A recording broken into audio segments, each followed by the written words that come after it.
Hi everyone, welcome to our Google Hangout, taking the guesswork out of retirement planning. I'm Kristin Arnold, Social Content Manager at Ally Bank. I'm here today with Janet Reusch, my co-moderator.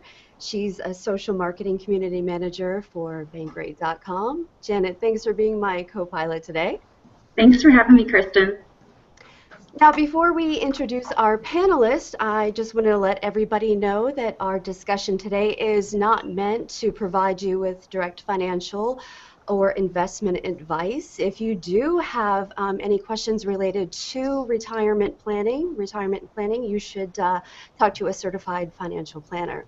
So let's get started. Joining us today to share their views on retirement planning are Greg McBride. He is a CFA, Senior Vice President and Chief Financial Analyst for Bankrate.com. And Cathy Pareto, she's CFP, Founder and President of Cathy Pareto and Associates, Investment Management and Financial Planning in Miami, Florida. Thank you both for joining us. Thank you, Kristin and Janet and Greg. So financial planning isn't an exact science. There's so many variables when it comes to retirement planning specifically, like how long we live, how much our investments will earn over time, and how much our purchasing power will be eroded by inflation. So with those unknowns, how can we plan accordingly for retirement? Greg, do you want to answer that? Well, I think you have to start with the basics, and that means save more than the token 3 or 6% that so many people are putting in. I think you need to aim for a number like 10 and ultimately 15% year in, year out. The other thing is, don't be afraid to invest with an aggressive tilt. This is long-term money. You don't really have to concern yourself with the day-to-day ups and downs of what the market is. Again, think long-term.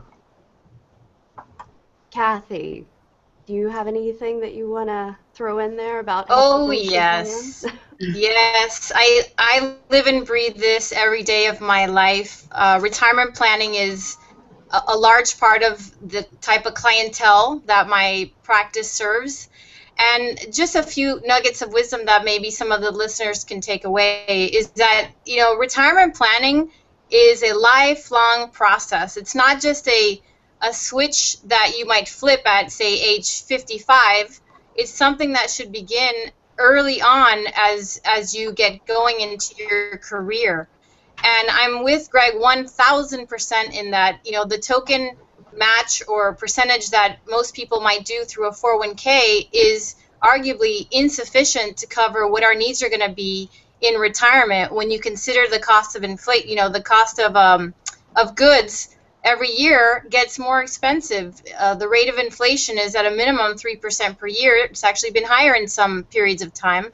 And you have expenses that down the road perhaps are going to be much higher than they are today, i.e.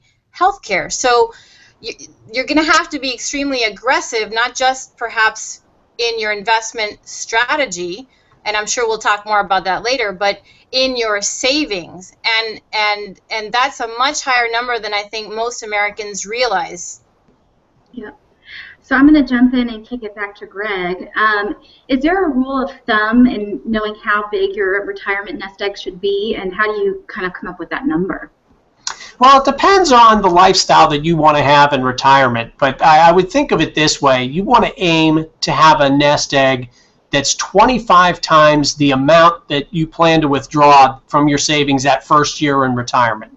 That's how you get to that 4% withdrawal rate that's talked about so much as being sufficient to last as long as you do. You don't want to be in the position where you run out of money, and that 4% withdrawal rate can be fairly conservative and help you get there. But that means your nest egg's got to be 25 times larger than that first year withdrawal. And Cathy, what are your thoughts? How do you help clients come up with their retirement number and what they're going to need in retirement?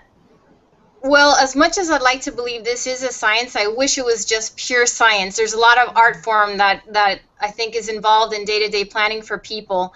And to take Greg's number of the 4%, that's sort of the threshold that you really never want to pass when you're in retirement and distributing from your retirement nest egg. anything above a 4% annual withdrawal rate generally spells trouble for a long-term retiree. You need to keep your distributions down to a level that is sustainable, that will help you carry you through years where the markets maybe are not delivering. So, you know, that process of how much do you need is really has to be customized according to the client's specific situation.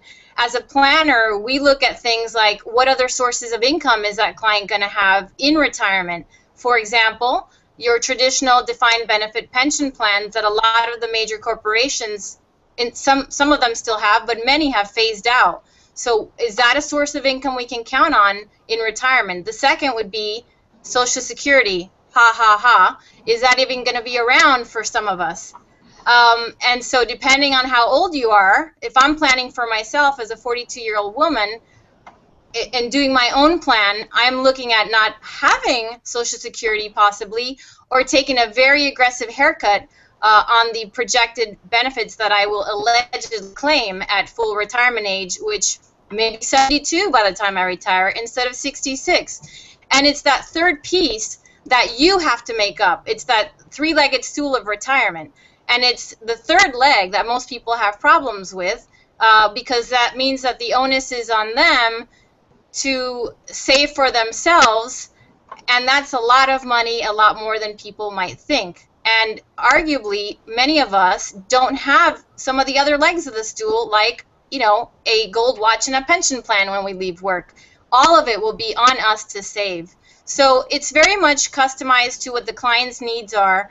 And in South Florida, which is where Greg and I practice, real estate is a big deal. So you've got a lot of individuals that have invested in real estate that could potentially be another source of income for them in retirement. So all those pieces combined are what create then our deliverable for advice and how much a client needs to be saving.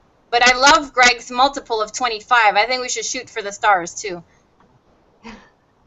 And Cathy, you were talking earlier about age and customization for, you know, your clients. So when people come to you in their 20s, 30s, 40s, and 50s, how do you tell them to strategize? How do you tell them to plan for each decade as they go, you know, into retirement and save?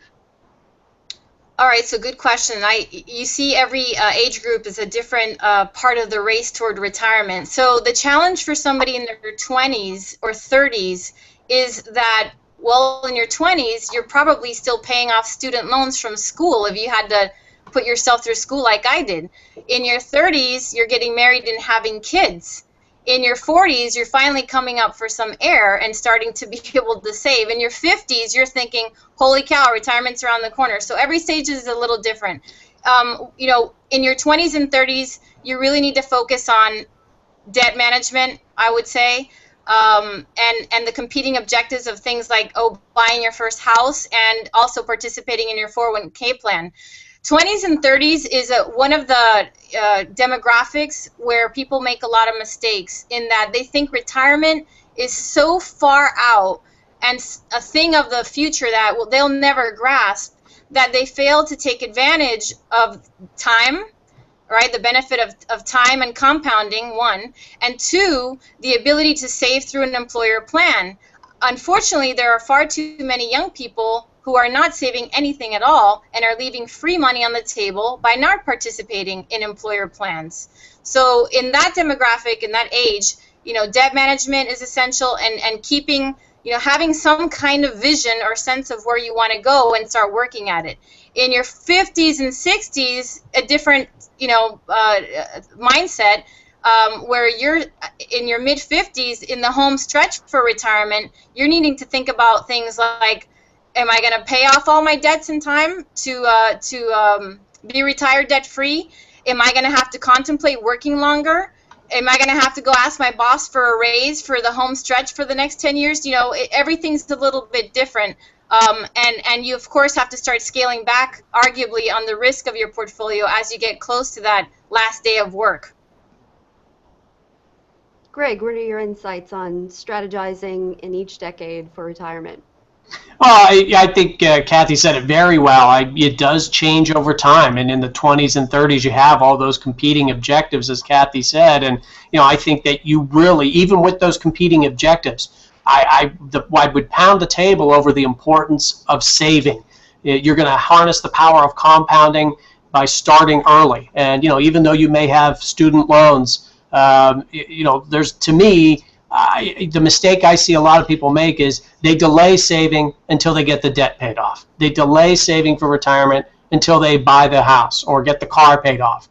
And what happens is years are going by and they're not starting. And I think that's a huge mistake. I think you need to prioritize retirement savings early in your career, in your 20s and 30s.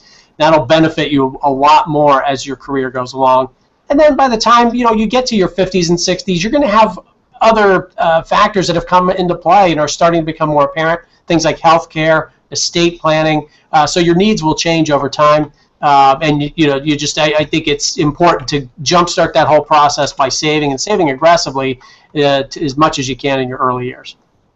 If I could just add to that, if we have time, one of the things that I've seen as an outcome or effect of the Great Recession we just lived through, affectionately known as the Great Recession, a lot of young people in their 30s or 20s that lived through that vis-a-vis their parents have been scared of the market. And what I'm finding is when I'm doing financial planning consultations with young people, they don't want to fully participate in the market. They don't trust it. They saw their parents suffer tremendous losses that forced them to delay retirement decisions. And a generation before the millennials, say, my generation, Gen X, we lived through the tech bust. We lived through the tech bust and now the Great Recession. So I think it's easy for that generation to mistakenly box themselves into a conservative investment style because of the things they've seen in their families, and that would be, in my opinion, a big mistake, because there are opportunities in the market if you have the time and the emotional fortitude to not make dumb decisions when the proverbial stuff is hitting the fan. Cathy, you mentioned earlier a growth in plans like 401ks, Roth IRAs, 403bs. So, it's kind of clear that people are more and more responsible for managing their own investments. So what are some things you think people should keep in mind when evaluating all these different plan options? So one of the first things I would look to would be my employer. What kind of incentives or benefits might they be offering if I participate in my 401k or 403b plan? And that's, just a matter of getting involved at work, going to the enrollment decisions, and actually reading your employee handbook. Anytime that there's free money, you grab it. That being said, you as a young person, for example, would have to balance that against debt management. And also starting to save for other objectives, like maybe a first-time home. So you may want to be at least, for example, maxing out what you can in your employer plan to get the match, but at the same time starting to beef up your own savings account or brokerage with these other short-term objectives in mind. Why is that important? Because the monies that you put into this 401k or 403b plan have tax implications, and maybe you'd be limited to taking that money out without a lot of penalties, taxes, and possibly simply restrictions. So, I think there might be a pecking order on where you start saving depending on your situation and your objectives. Okay. Greg, what do you think? How do you make sense of kind of the alphabet soup of retirement plans out there, and what should you know about each one? Well, the benefit that these plans offer, they all sort of offer some sort of tax advantage way to save for retirement. And that's really the way to go. I mean, whether it's pre-tax, like with a traditional IRA or many 401k plans, or post-tax in the case of Roth, in either case or both, you're getting some tax advantages. That's really the way to go in terms of retirement saving. It's like being in the express lane and not having to stop at the toll booth. That being said, people get intimidated by the burden of investment decisions being on them. And I would say, look, don't let that get in the way of contributing. And then also a lot of these plans have tools and resources available to help you with that. Some plans even have a financial advisor available through the plan that you can consult to help you with those investment decisions. But your job is saving, and nobody's going to do that for you. I think that's, I don't be intimidated. Utilize those plans as much as you can. And Greg, we've touched on some of the things like, making sure you're getting your employer match. But what are other ways you can really make the most out of your 401k at work? Well, let's emphasize the importance of that employer match. It's free money. Everybody likes free money, but you've got to hold up your end of the bargain and contribute enough to take advantage of that free money, maximizing that employer match. I think that's critically important. It's also a nice incentive to get people introduced to the plan early in their career, which, as we noted a few moments ago, is absolutely critical. The other thing is that there are a lot of resources available. I mentioned this a moment ago, to educate yourself about retirement and investing. So go to the 401k plan meetings. Read the statement inserts that you get. Consult a financial advisor, either yours or one that's available through the plan. Learn what you can. I mean, at the end of the day, this is your money and your retirement. You can't afford to just put that all in somebody else's hands. Cathy, do you want to jump in, and how would you make the most of your employer plan at work? All of the above with what Greg said. Great advice on his part. One of the things that I've seen people do with respect to their retirement plans at work is they have this like set it and forget it mentality. They're not engaged in the process. They might be plowing their, a couple bucks or whatever per paycheck in there, but then they never really go back to see if, what's working, what's not, should I be rebalancing? Now, many plans now have the benefit of, a default strategy that presumably a financial advisor has built for the plan, and then maybe that's one of the best ways to do it. But oftentimes, as a participant, you have the ability to direct your own strategy in there, and what I find is that many times people are just kind of throwing a dart at the board saying, well, that one looks good, it had the highest number in the last 3 years. That's not how you build an investment plan. You have to build an investment plan that is balanced, that is appropriate for your risk profile, and that is sufficiently aggressive enough to help you carry through to your retirement. Now, one of the other mistakes I've seen talking about retirement plans is when there is market volatility, or we go through an extended downturn in the market like we did in 08 and 09, it's like a deer in the headlights type reaction. People say, well, I'm going to stop contributing to my plan because I'm losing money. And that is the worst mistake you can make. Why is that the worst mistake you can make? Because if you think about it, stopping those contributions means you're not taking advantage of the fact that with every paycheck, you're now buying in a cheaper market. So if you go into Macy's looking for some kind of deal, would you rather pay full price for something, or would you rather wait till there's a 20% off sale? Well, if it was me, I'd want a 20% off sale. So using that same line of thinking, why would you stop contributing to your 401k when the markets go nuts? That's when you want to be buying. And Greg, both you and Cathy agreed that saving early and the power of compound interest really helps to beef up your retirement savings. But what other disciplines should people possess or try to really capture to achieve a secure retirement? Well, a couple things. One we haven't touched on yet is the importance of keeping investment expenses low. I mean, just to boil it down very simply, the less you incur in expenses and pay out, the more you get to keep. That should be motivation enough there. But look, over the course of decades, even what appears to be a slight difference in investment expenses can really add up to take a big bite out of your retirement nest egg. So aim to keep the investment expenses low.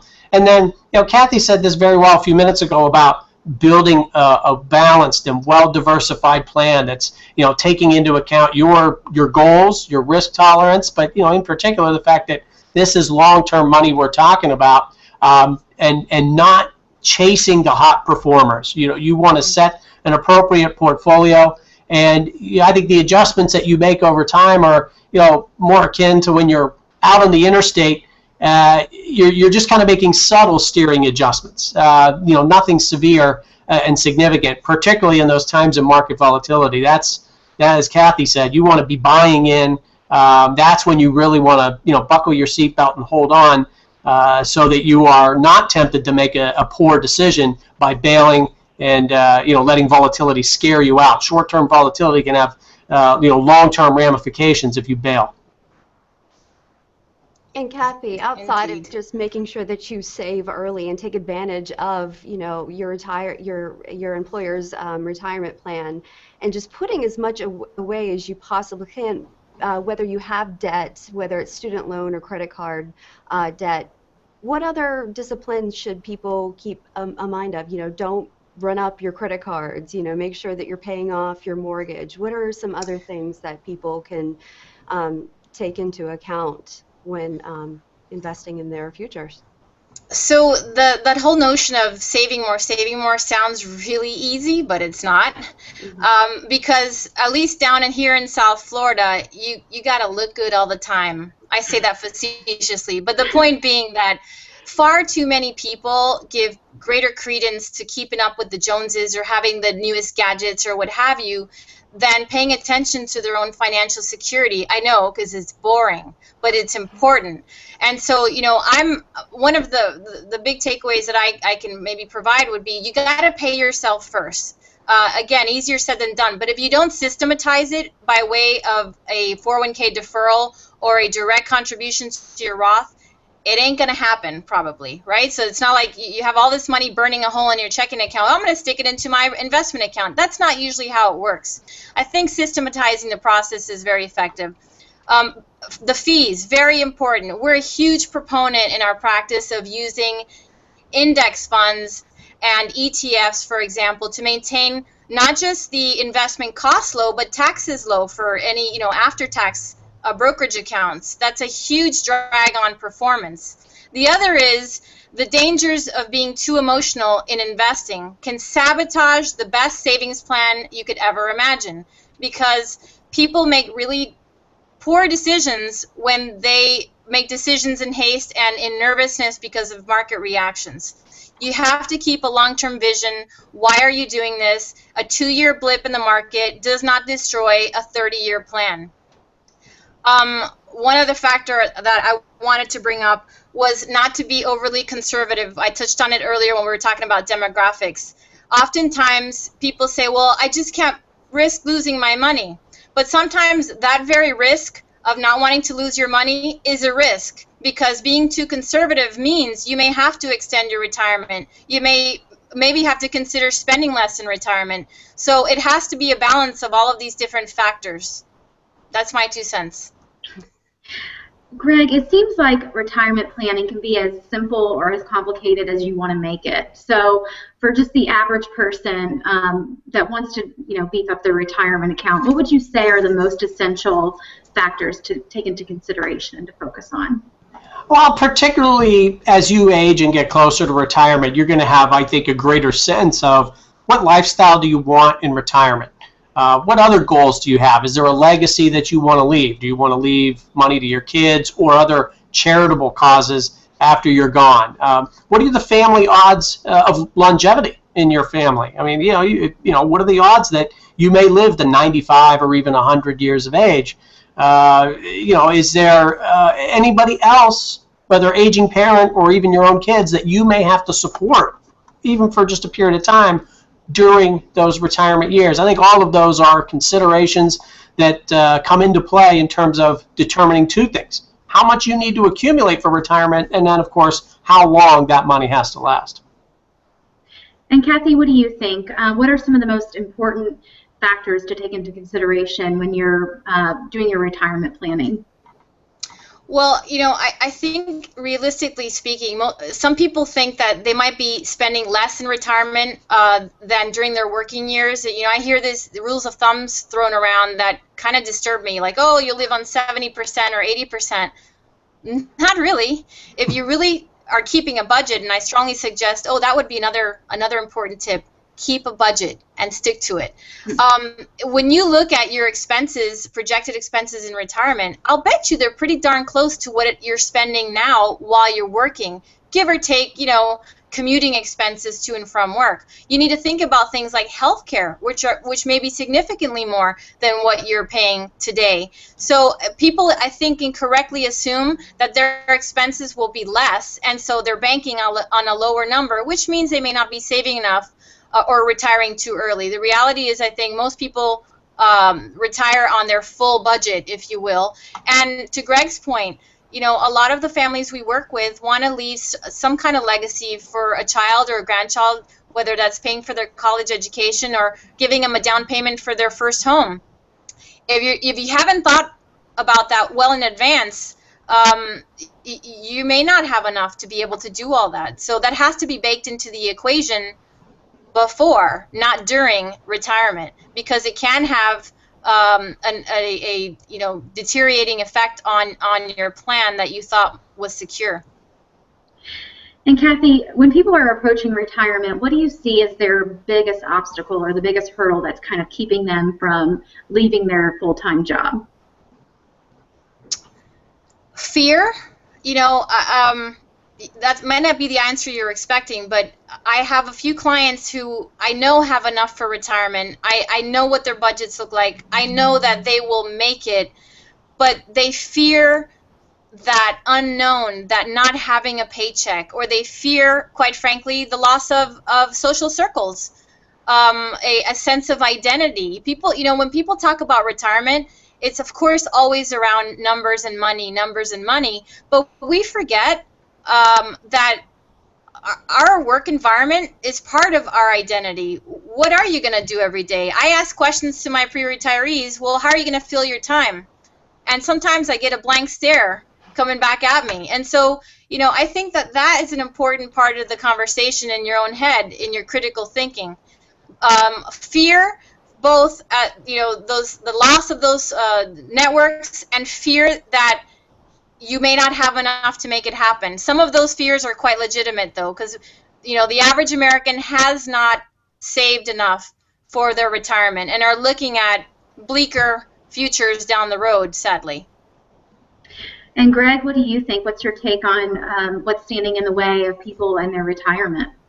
Well, from a numbers perspective, you know, there's a couple things, and, you know, Cathy touched on both of these. For baby boomers in particular, those that are approaching retirement, moving into it now, I think a big obstacle is the fact that they haven't accumulated enough. They haven't saved as much as they should have. I think that's you know, a significant obstacle. And then the other obstacle that I think is going to impact people of all ages, and regardless of when you're going to retire, whether it's now or decades from now, is higher healthcare costs over an ever-increasing lifespan. So it's not just the fact that healthcare costs are going up. It's that you've got to pay them for a longer period of time because we're living longer. I think those are two big ones, and I think you have to kind of factor those in early. You know, just to reiterate a point from earlier, you save early, save often. I think it mitigates those concerns greatly.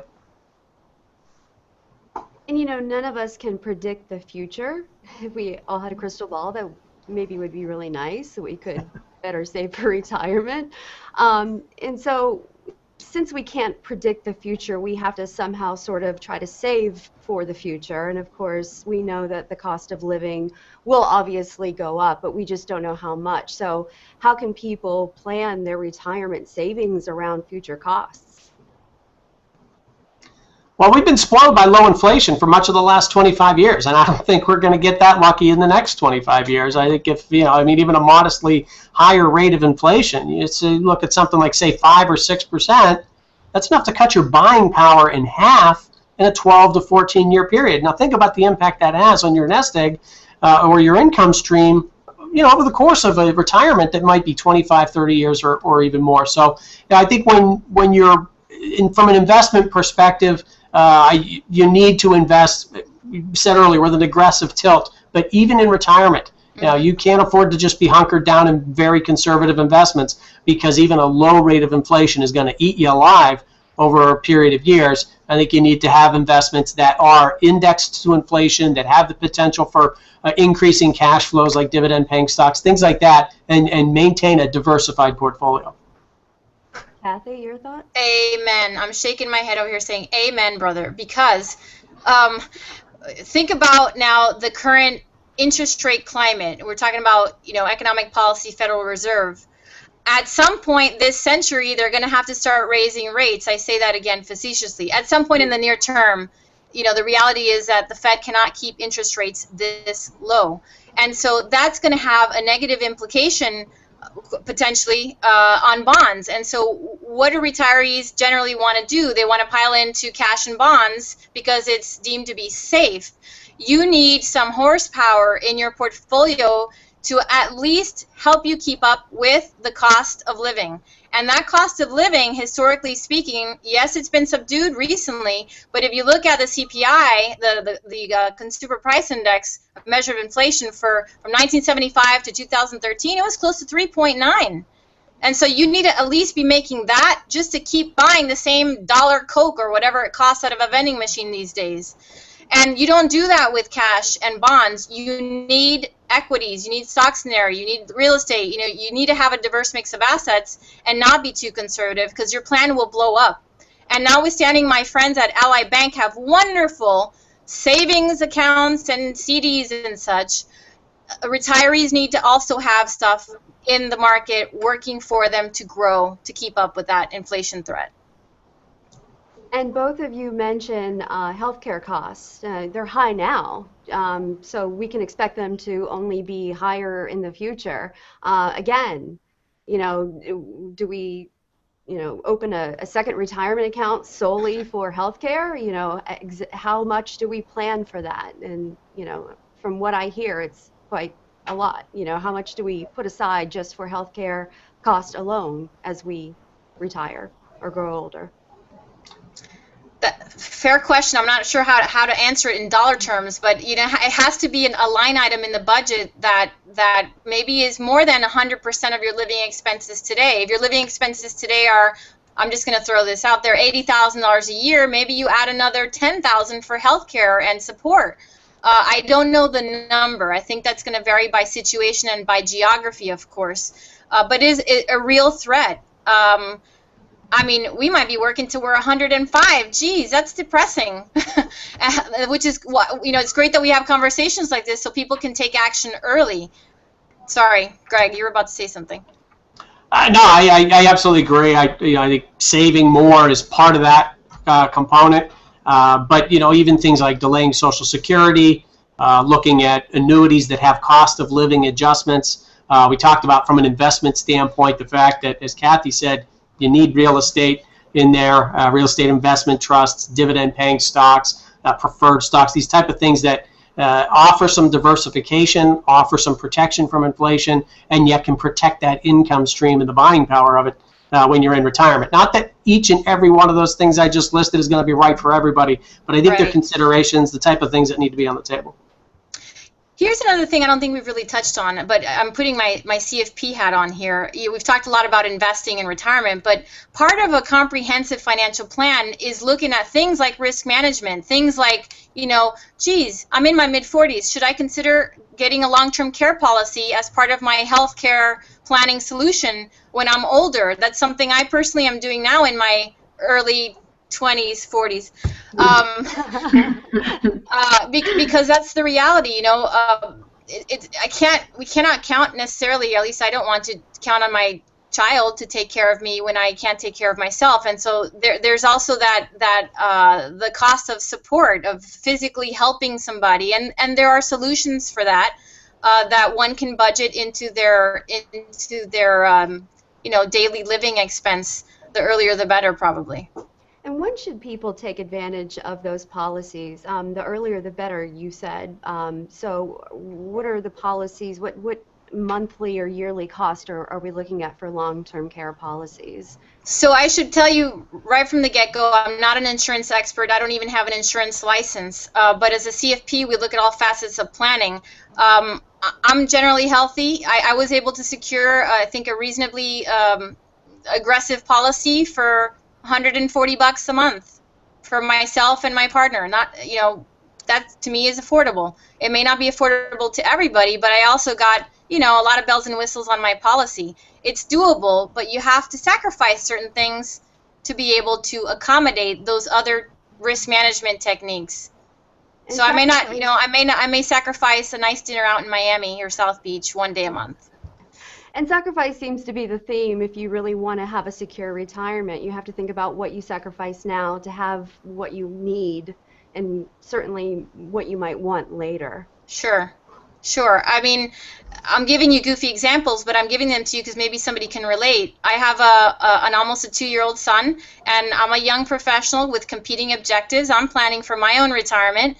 And I started looking a little deeper, for example, into my utilities bill, what the enormous cost I was paying for cable channels I never see. And I was able to knock out about $100 a month from that bill and redirect it to my son's college 529 plan. And that was just, 15 minutes of me hemming and hawing over my bill. Little things that add up to bigger things. Right. Right. Before we go, is there any last quick pieces of advice that you would like to provide our audience before we wrap up? Well, I think that we talked about just the importance of saving, but I think even beyond that saving, once you've done it, don't be too conservative. Over the long haul, your greatest risk is investing too conservatively. Your greatest risk is not day-to-day volatility. Particularly for the young people out there. I know a lot of young people that will drive 90 miles an hour down the interstate in the rain while changing lanes without signaling and texting while driving, but they're afraid to put their 401k money in the stock market because, they think that's risky. And, you have to reevaluate the risk in your life. I think the risk of not having enough money to retire and retire on your own terms, I think that's a risk worth weighing. And, a way to cure that, save more, invest aggressively, and keep those investment expenses low. I love your analogies, Greg. You're awesome. That was a great visual. So a couple recommendations maybe that I can throw into the mix. Don't underestimate the power of a budget. I know everybody rolls their eyes when I bring that up in meetings. And whether you make $100,000 a year or 40,000, whatever the number is, everybody needs cash management systems. We're a big believer in, Quicken or Mint, and I hope those are not competing organizations for you, but some way to assess what you're keeping, because it's not what you make, it's what you keep, right? And by extension, what you save. The other thing is the importance of being engaged. Be engaged in your own investing and planning. Financial topics or matters they're not sexy, all right? It's just not a fun thing for a lot of people. But they're necessary. It's a necessary part of our lives that we have to deal with ourselves. It's not we have some fairy godmother, dribbling money on us when we retire. So if you're not going to take an interest in your own affairs, then how are you going to get there? You have to have structure. Now, whether that structure comes by way of an advisor that's hopefully independent and fee only and not selling you products, somebody with your best interest at heart, or if it's yourself, you are your own manager, you have to educate yourself about what's available for you, what's out there, be engaged, rebalance, look at things like expenses. You don't just tuck it into a closet and then pretend that it's great. And then you open the door at 55 and you're in bad shape. So that's my last thought, I guess.